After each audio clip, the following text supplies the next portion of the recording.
Une petite fille et sa mère s'éveillent. Nous sommes au tout début des années 30. Les souvenirs de la Grande Guerre commencent à s'effacer. La grande crise de 29 n'a pas encore vraiment touché l'Alsace. Ce sont des années heureuses dans une période particulièrement agitée. En Allemagne, le nazisme amorce sa marche triomphale vers le pouvoir. La menace d'une nouvelle guerre se profile. L'Alsace, une nouvelle fois, est aux premières lignes. 1914-1945, deux guerres, une seule guerre, une nouvelle guerre de 30 ans, et dans l'œil du cyclone, l'Alsace.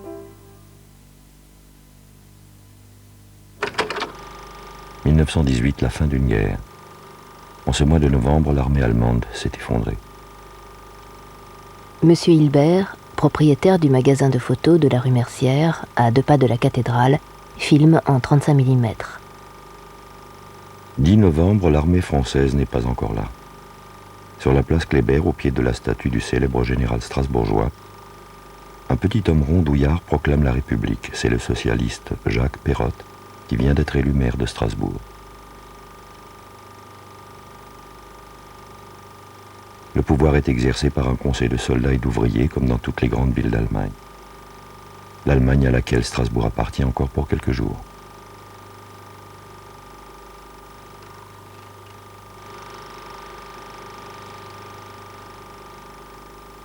Il faut attendre le 22 pour que les troupes françaises entrent dans la ville. Entrée triomphale et soigneusement préparée. Les balcons se sont mis aux couleurs de la France, l'accueil dans la rue est délirant.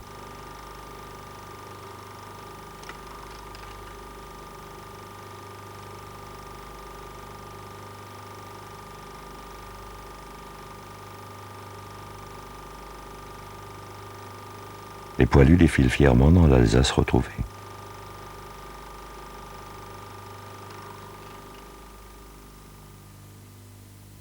Toute la ville emboîte le pas aux troupes victorieuses.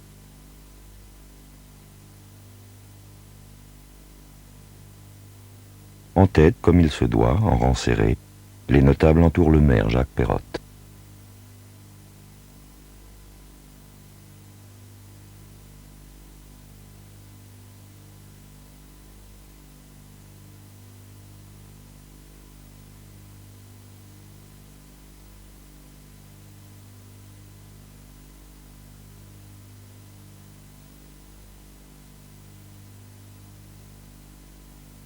Derrière, le cortège des jeunes filles en costume tel que l'a rêvé la France depuis 50 ans. Costume stéréotypé d'une Alsace française qui désormais s'impose comme l'emblème de la région.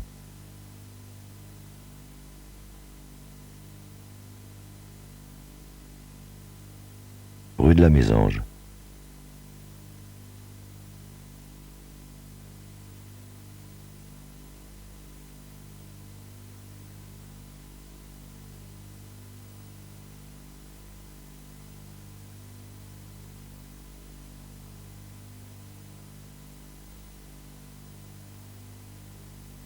Première prise d'armes devant le palais impérial sur le Kaiserplatz, place de l'Empereur, qui deviendra bientôt place de la République.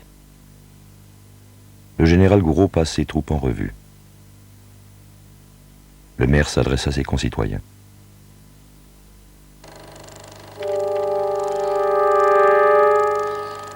Un autre mois de novembre, un quart de siècle plus tard, des destructions encore. Une autre guerre. L'Alsace a de nouveau été annexée. Nous sommes cette fois au sud de l'Alsace, à Mulhouse. Monsieur Buchet, un amateur, agent immobilier, passionné de cinéma, filme en 8 mm. Les chars du général de Lattre de Tassigny entrent dans la ville, acclamés par la foule. Surtout des femmes, quelques personnes âgées. Les hommes sont encore sur le front. À l'est, très loin, sur le front russe, où l'on a envoyé les Alsaciens, incorporés de force systématiquement depuis 1942 dans l'armée allemande.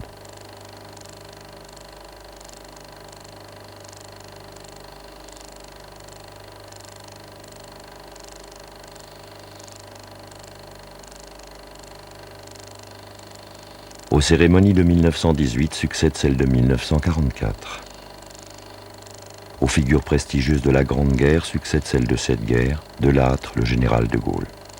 Le maire socialiste de Mulhouse, Auguste Vicky, à la tête de Patriarche, les reçoit.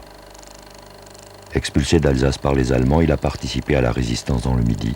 Il retrouve sa ville libre.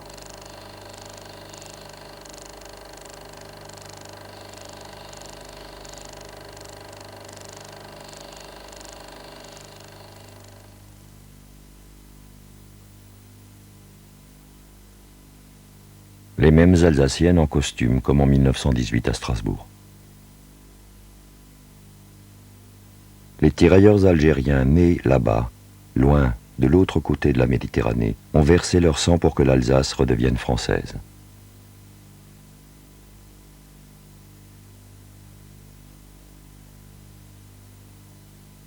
Cérémonie au monument aux morts.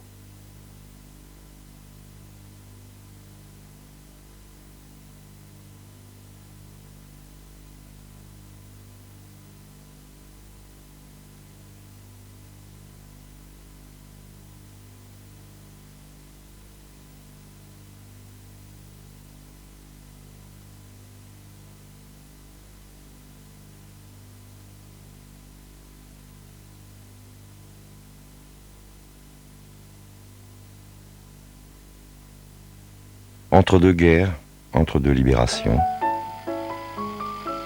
le temps d'une vie, le temps de la vie, les jours heureux. Promenade dominicale sur les quais de Lille, à Strasbourg. François Hasser, ingénieur de son métier, filme ses proches avec sa caméra Pathé Baby de format 9.5. Promenade sur les routes d'Alsace qui ont conservé leur charme agreste.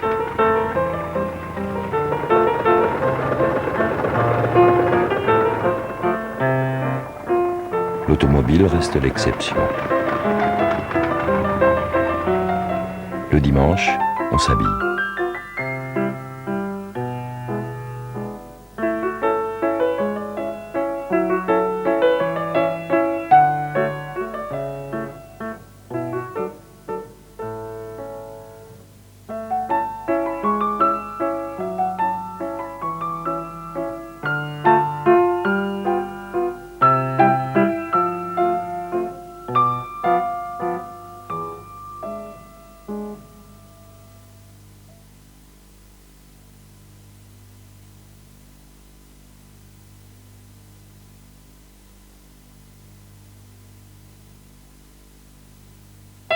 Changement de décor. Paysage d'usine.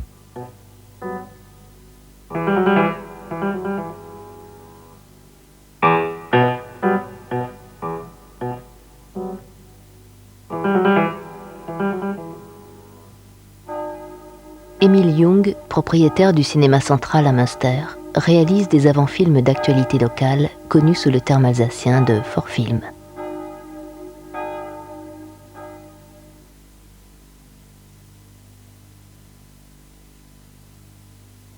L'Alsace, même si elle reste très rurale, est l'une des toutes premières régions industrielles du pays.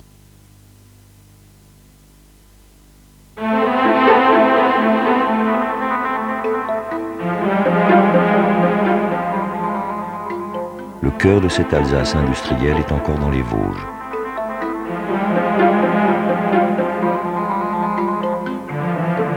Les Hartmann dont nous découvrons ici les usines sont l'une de ces grandes dynasties qui ont fait la fortune de l'Alsace et ont contribué à son rayonnement dans le monde entier. Derrière les machines bien graissées, un travail particulièrement pénible. Une main-d'œuvre essentiellement féminine. L'usine recrute dans tous les villages alentours.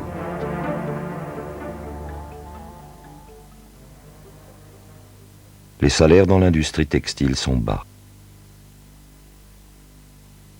En 1929, il est rare qu'un ouvrier qualifié touche plus de 200 francs par quinzaine.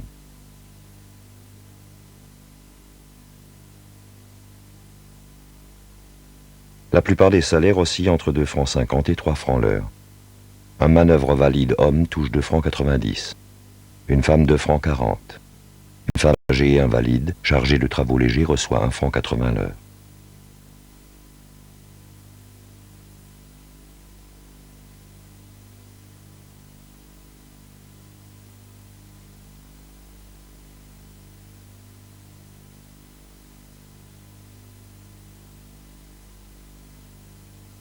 Le prix du kilo de pain est alors de 1 franc 65. Un litre de lait vaut 1 franc 20, un kilo de viande de bœuf 8 francs, un kilo de pommes de terre 2 francs.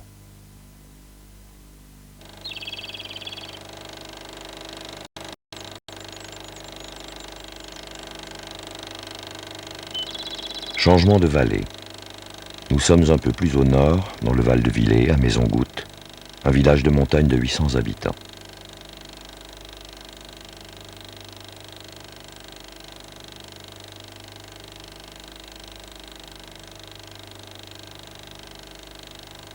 L'abbé Gisselbrecht prend des images de ses paroissiens. Il a l'œil d'un véritable ethnologue, un ethnocinéaste avant l'heure. Aux hommes appartiennent les travaux des champs et de la forêt toutes proches. Le jardin est le domaine des femmes et des enfants, suivant une stricte répartition du travail selon les sexes. Avec ses artisans, le village peut vivre en quasi-autarcie. Jean-Baptiste Adrien, maréchal ferrant, artisan indispensable dans une société où l'essentiel de l'attraction est encore animal.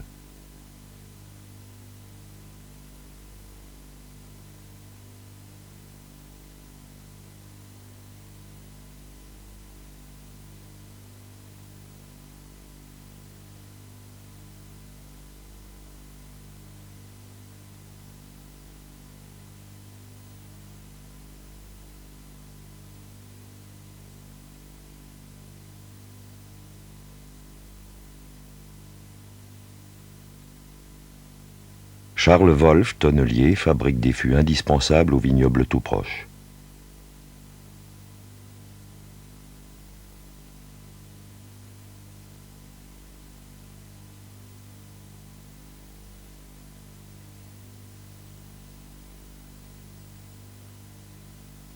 Le village de Maison-Goutte compte également 4 aubergistes, 3 épiciers, 2 boulangers, 2 menuisiers, 2 tailleurs, un coiffeur et une couturière. Comme dans beaucoup de villages vosgiens, 2 entreprises textiles, la filature de coton Société Marchal et un tissage de laine.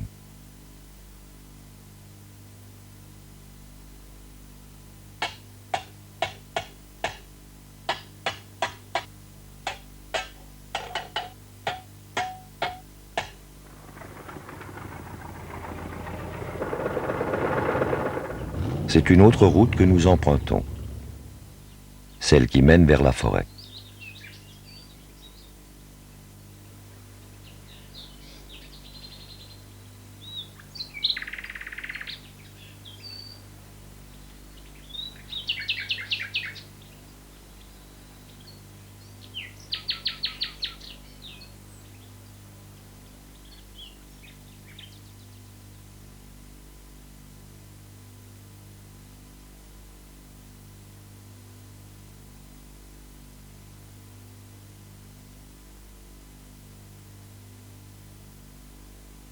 Avec l'industrie textile, la forêt représente l'une des principales richesses de la région. Celle-ci fait l'objet d'une exploitation systématique et rationnelle depuis plus d'un siècle déjà.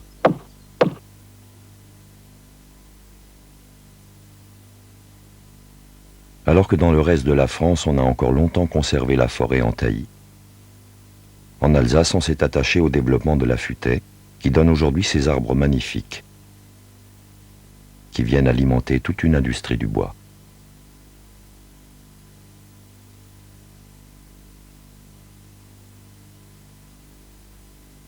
Les forêts sont pour la plupart propriété des communes de montagne. Elles en font la richesse et ont permis le maintien d'une population importante.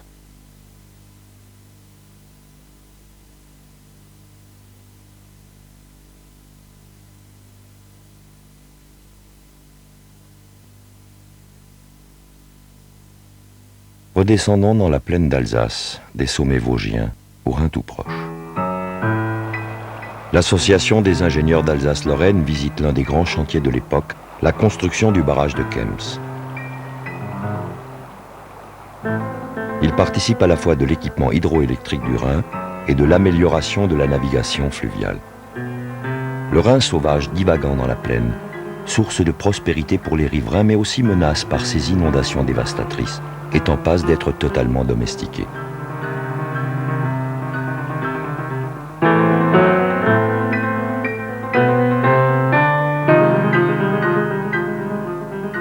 Quelques décennies plus tard, l'essentiel de l'industrie qui désertera les montagnes y sera concentré, transformant le vieux fleuve en un canal industriel.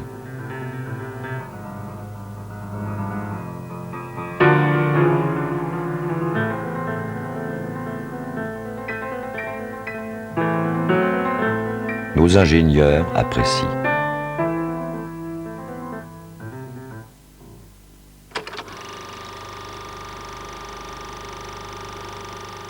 Fête de la Pentecôte.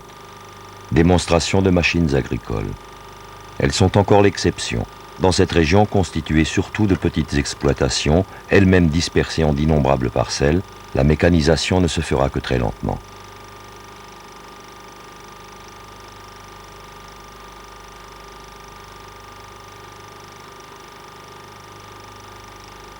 En 1929, l'Alsace compte 2 fois moins de semoirs mécaniques et 5 fois moins de moissonneuses lieuses que la moyenne française.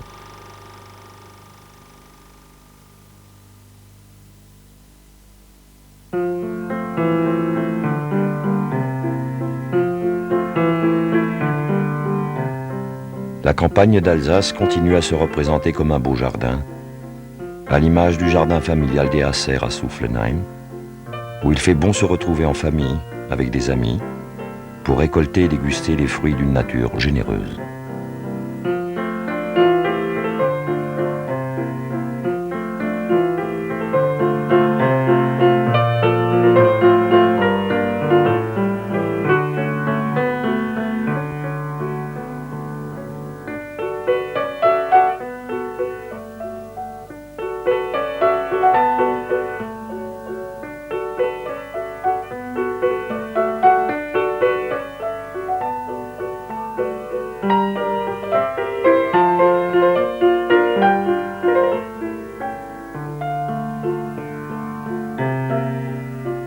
Les cueillettes, des premières cerises au printemps jusqu'aux dernières pommes à l'automne, rythment la belle saison, avec leur promesse de tarte, dont l'Alsace s'est fait une spécialité.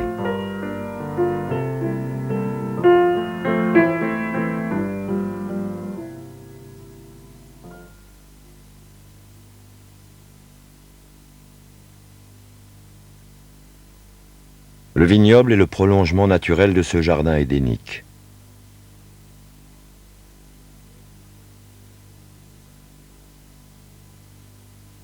La montée dans les vignes s'organise comme une procession.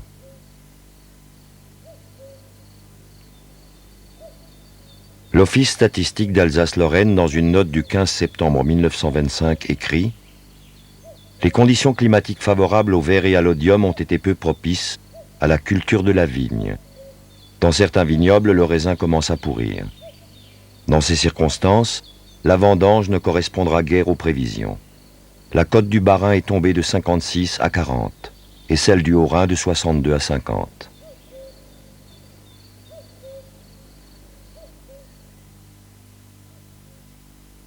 Vient le temps magique de la transformation du raisin en vin. Tout se fait encore à la main.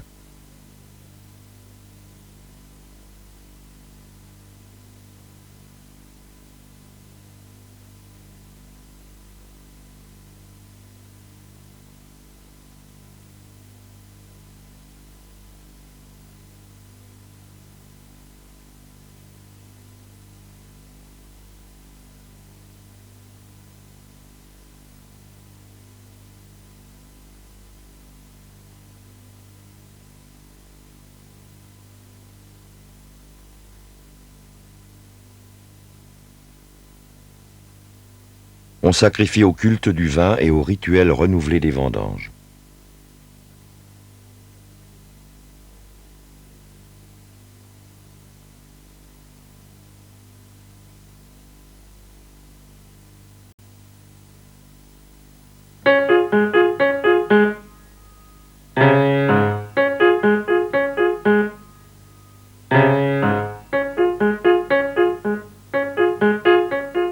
Chaque année, Colmar, métropole du vignoble d'Alsace, célèbre le vin au cours d'une grande fête qui mobilise toute la ville, toutes ses corporations, y compris les brasseurs.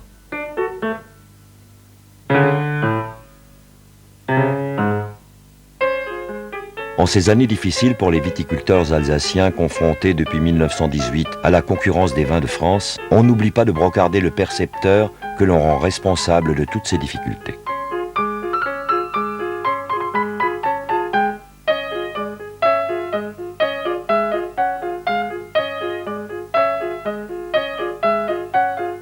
Ces documents ont été filmés à Colmar par M. Freiburger pour être présentés en avant-film. La ville compte alors 3 salles de cinéma. Il y en a 48 pour toute la région.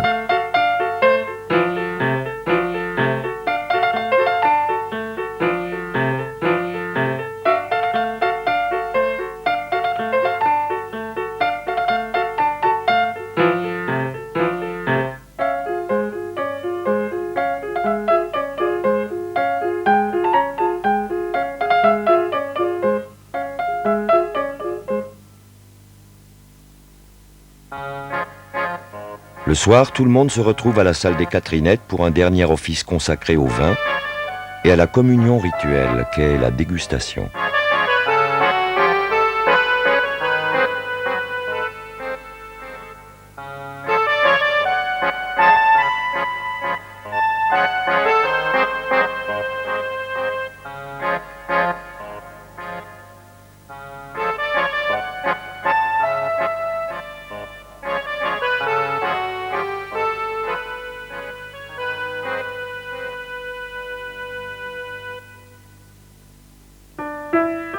La vie de famille est faite d'échanges. On rend visite, ici au Oval, station d'été vosgienne très prisée des Strasbourgeois.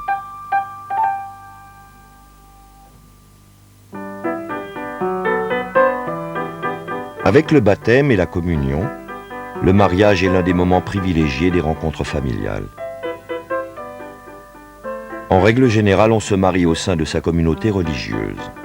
Dans le village, il est pratiquement impossible de transgresser cette règle. Et ceux qui veulent y échapper doivent rompre tout lien avec leur famille et trouver refuge en ville.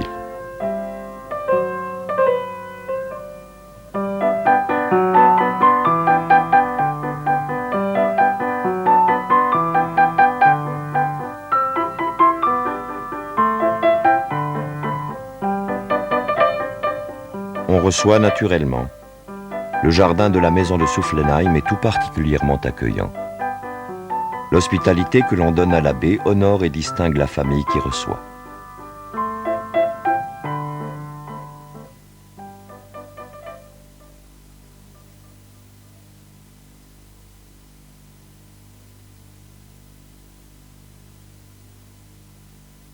Place Rapp à Colmar au début des années 20. La place se remplit lentement. La ville se rassemble sur la Grand Place pour célébrer un culte nouveau, le sport. Son expansion date du rétablissement des Jeux Olympiques par le baron Pierre de Coubertin en 1896.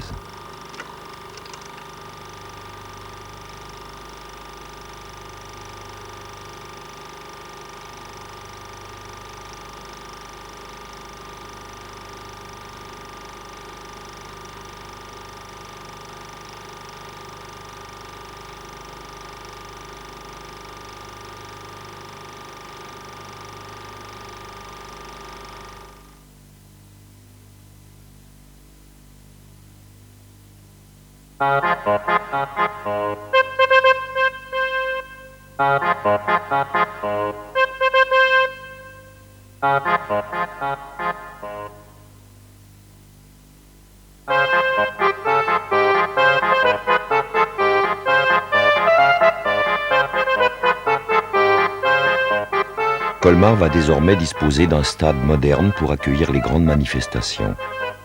Toutes les associations sportives se sont mobilisées, avec en tête juste derrière la fanfare les sociétés de gymnastique. Le mouvement gymnique en France est né en 1861 à Guebwiller, à quelques dizaines de kilomètres de Colmar.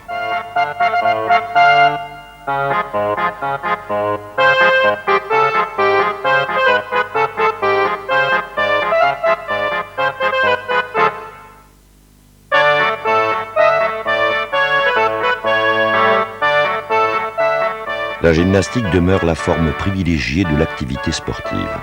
Sur le nouveau stade, c'est elle qui occupe encore le devant de la scène. Les exercices conservent un caractère très militaire.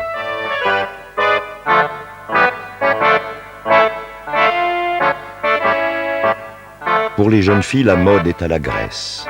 Elles sont depuis quelques années seulement admises aux exercices, mais naturellement sous la direction d'un homme.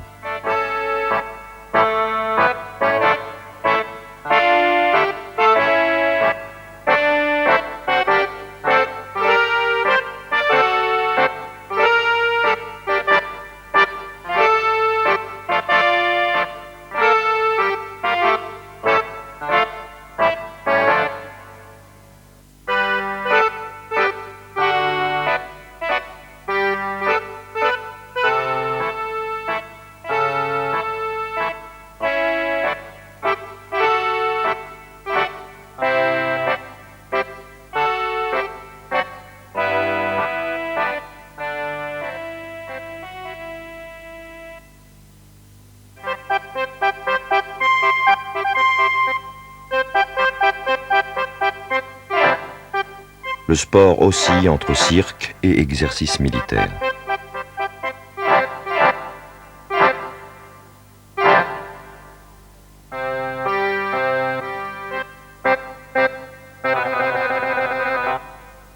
Le football a pris son essor depuis la fin du siècle dernier, d'abord à Strasbourg, puis à Mulhouse, au contact de jeunes Anglais.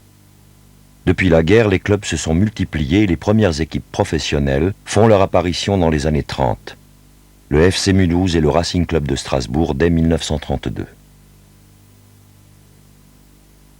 Un nouveau sport populaire, le vélo.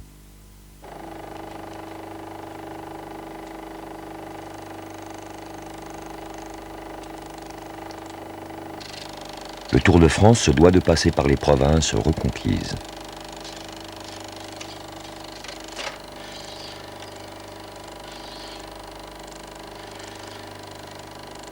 Ici, un contrôle à Colmar en 1928.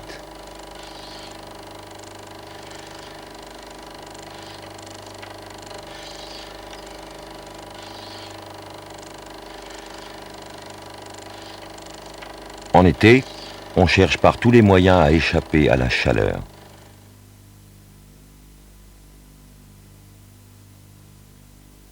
La baignade est tout particulièrement prisée.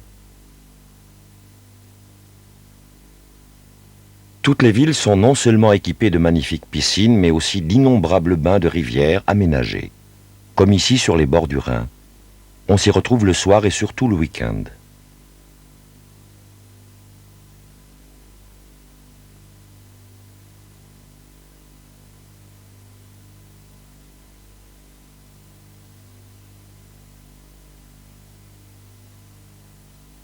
Les espaces sont encore soumis à une très stricte séparation des sexes.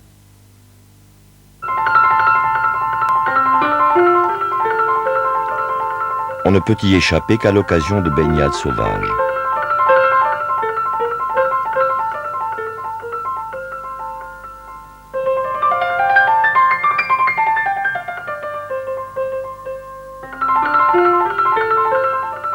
Les jeunes villageois apprécient.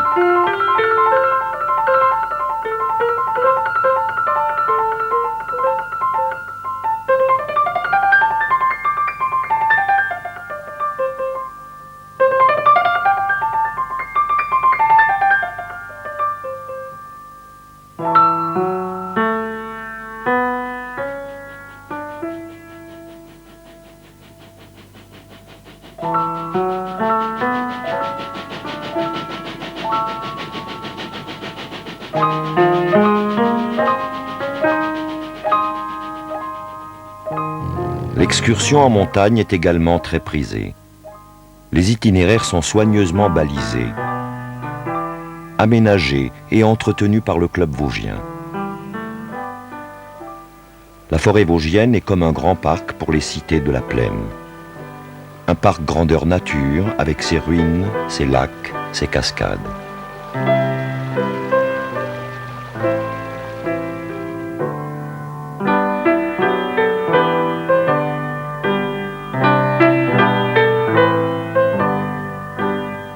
Komm, Kind, und lustig feiern, nüss in der grünen Wald, wo die Vögel musizieren, ein Lebensdorf verfeiern, dass das Herz einem drüber wollt. Komm, Kind, und lustig feiern auf eine geblümte Matt. Der Wind tut heimlich bluse, es riecht nach wilder Rose, man geht so weich und glatt.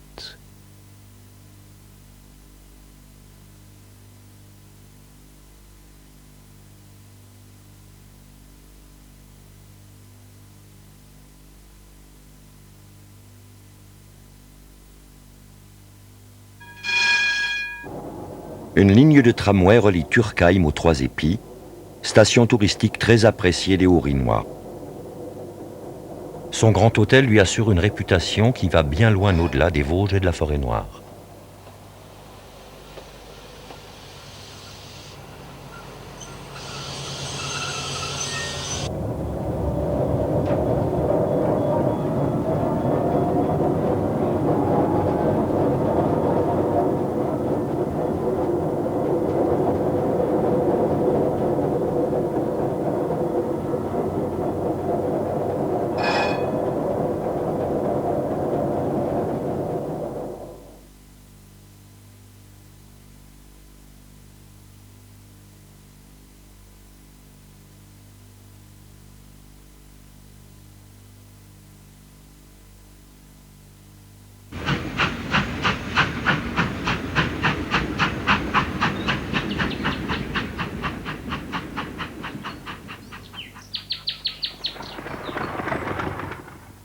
La Martinswand dans le massif du Honeck.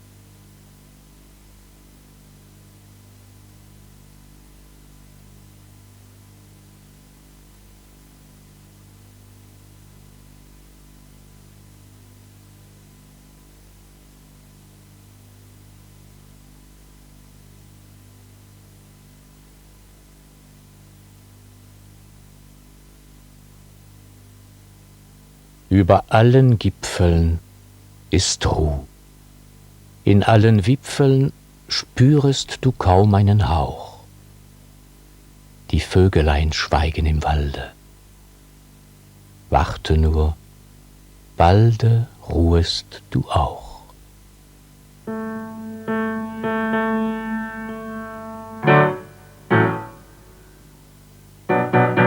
Dans une société profondément perturbée par les aléas de l'histoire et les changements répétés de nationalité, on s'est attaché à valoriser d'autres formes d'appartenance, familiales, locales, confessionnelles, régulièrement mises en scène dans d'interminables cortèges. Ici, toute la famille Acer se retrouve autour des noces d'or du patriarche. Maire de Soufflenheim et patron d'une briqueterie. Tous les employés sont invités. Pendant 50 ans, M. Acer a chanté à la messe et aux vêpres tous les dimanches. Le pape reconnaissant l'a décoré.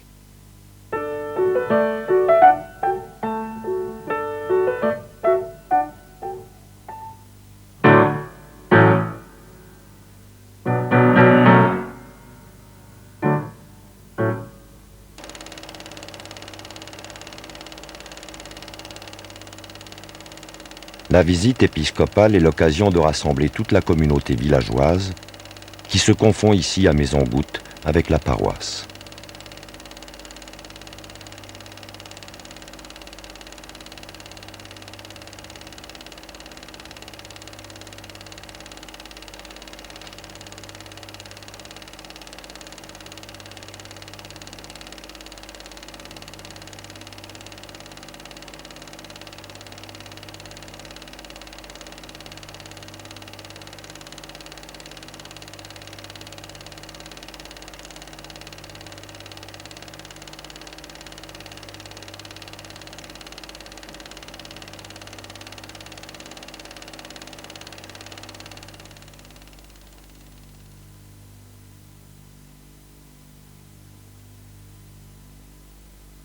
Les femmes ont disparu. Elles sont au fourneau pour préparer le repas de midi. La procession a été l'occasion pour toute la parentèle de revenir au village, et il faut la recevoir.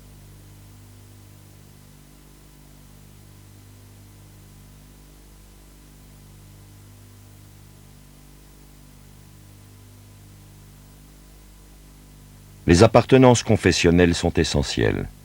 Dieu est alsacien.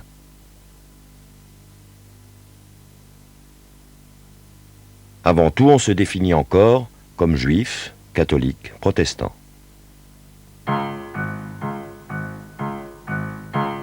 En cette année 1923, le congrès eucharistique est l'occasion d'une démonstration de force de l'Alsace catholique. Les lois françaises de séparation de l'Église et de l'État datent de 1905. L'Alsace était alors allemande et l'ancien statut a perduré après 1918. Le triomphe du cartel des gauches menace d'abolir cette spécificité régionale.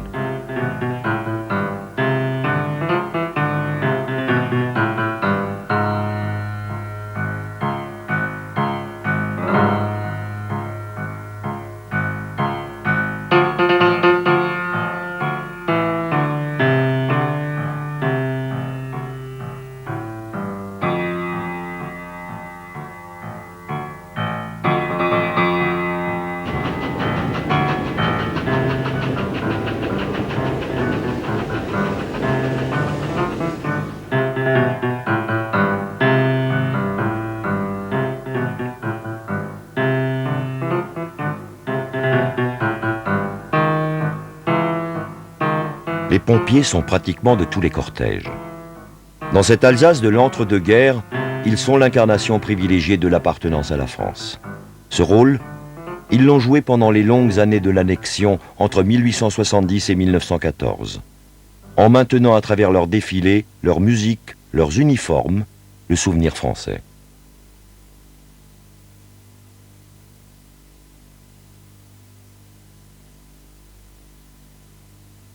Les pompiers, c'est la grande armée d'Alsace, et ces démonstrations sont toutes militaires.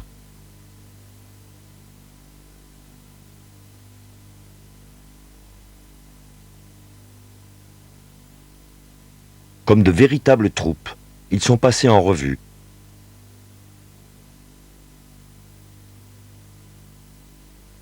On défile, on remet des décorations.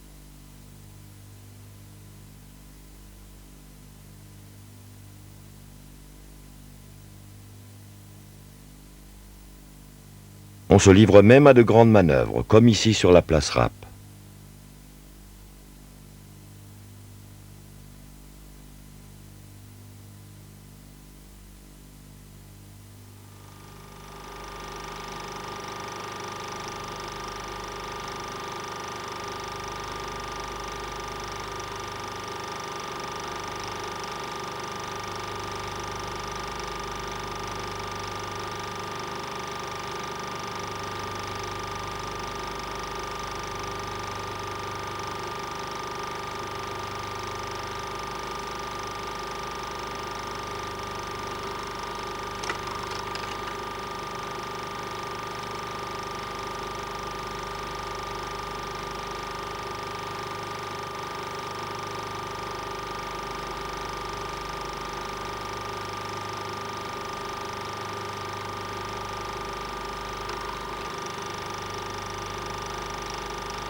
Ce n'est pas la prise du palais d'hiver.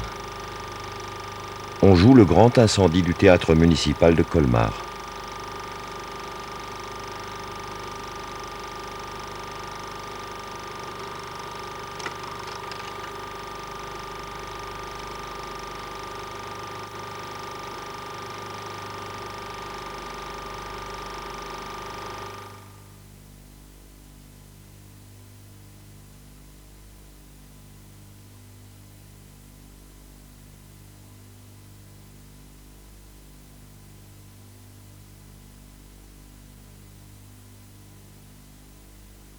Au-delà du proche, des espaces familiers, se fait sentir l'appel du lointain.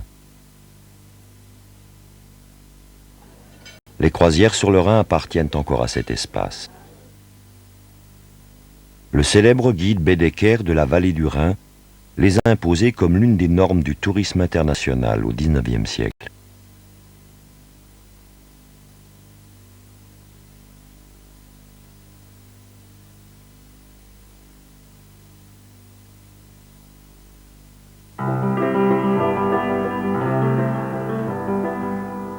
Le Rhin est ivre où les vignes se mirent. Tout l'or des nuits tombe en tremblant s'y refléter.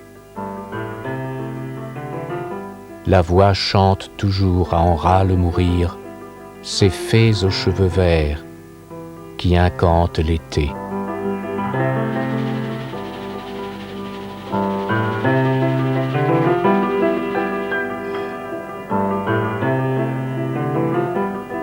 L'Allemagne continue d'exercer son pouvoir d'attraction. En 1930, la foire de Leipzig demeure la toute première foire de l'Europe industrielle.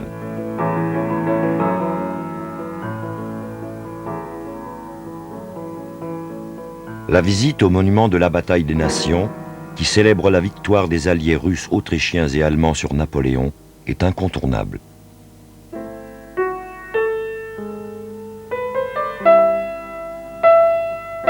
C'est aussi une occasion de parcourir ces paysages allemands dont on reste si proche.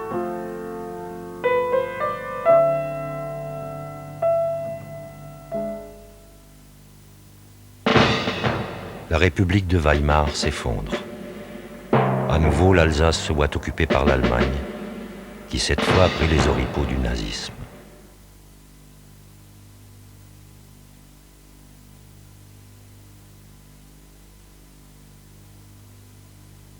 Le rêve d'une région, qui aurait pu être le pont entre deux grandes cultures et deux grands États, s'estompe et s'évanouit.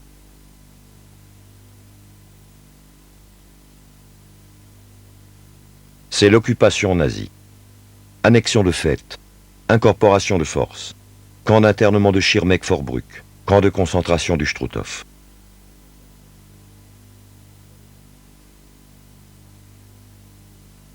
L'Alsace est mise au pas. L'État nazi se met en scène dans les rues des villes et des villages. Ici, à Mulhouse.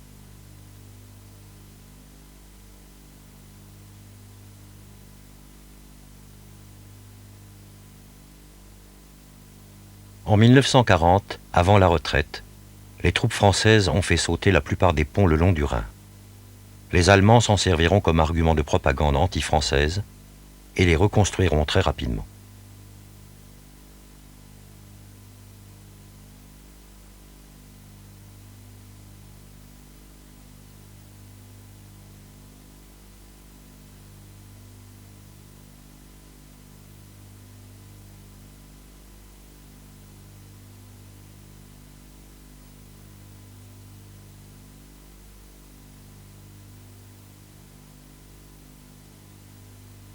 Toute une population est embrigadée.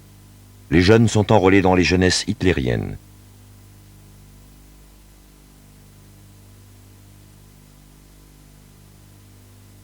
Bientôt, tous ceux qui sont en âge de porter les armes vont être incorporés dans l'armée allemande pour participer à l'effort de guerre nazi. Des dizaines de milliers d'Alsaciens sont envoyés à la boucherie, sur le front russe, chair à canon pour une guerre ignoble.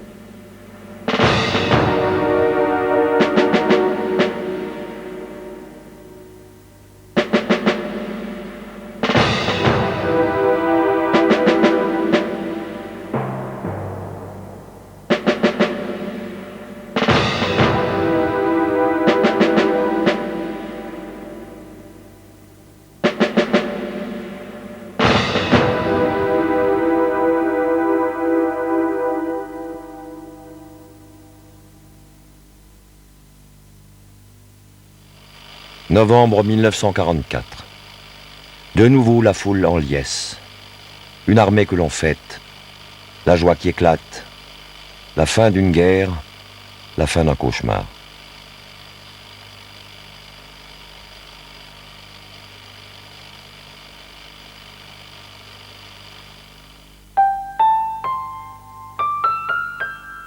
L'histoire bascule. Pour quel lendemain ? Une petite fille suit son chemin.